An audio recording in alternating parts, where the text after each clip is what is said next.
یہ حملے سر کے بعد کیے گئے۔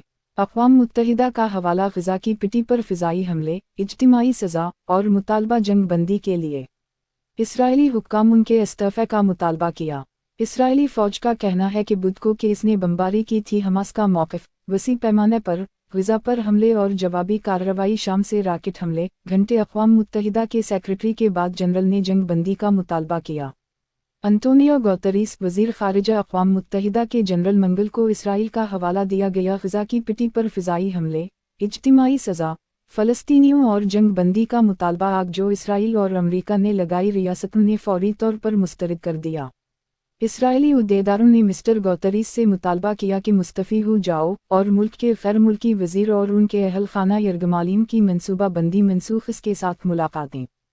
کئی دنوں کے اختلافات کے بعد یورپی یونین کے رہنماؤں کی شرکت جمعرات کو برسلز میں ملاقات۔ بلاک کی پالیسی پر تبادلہ خیال کریں۔ اسرائیل اور غزہ کے درمیان تنازع، انسانی ہمدردی کے تعطل کے لیے امداد کی ترسیل میں سہولت اور تخلیق، امید کرنے والوں کے لیے محفوظ حالات، یرغمالیوں کی رہائی۔ ایک کے مطابق ان کے نتائج کا مسودہ ٹائمز کے مسودے میں کہا گیا ہے کہ یورپی کونسل نے اس کا اظہار کیا، لوگوں کے لیے سب سے بڑی تشویش بگڑتی ہوئی انسانی ہمدردی، غزہ کی صورتحال اور مطالبہ جاری، تیز، محفوظ اور بلا روک ٹوک انسانی امداد تک رسائی اور ضرورت مندوں تک پہنچنے کے لیے مدد، تمام ضروری اقدامات کے ذریعے جس میں ایک انسانی تعطل بھی شامل ہے۔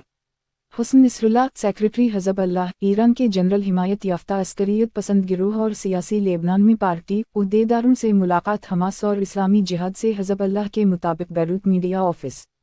ملاقات کی ایک تصویر۔ نصر اللہ سے ملاقات دکھاتے ہوئے زیاد نخلے، سیکریٹری جنرل اسلامی جہاد، اور صالح العروری، حماس کے سیاسی سربراہ پر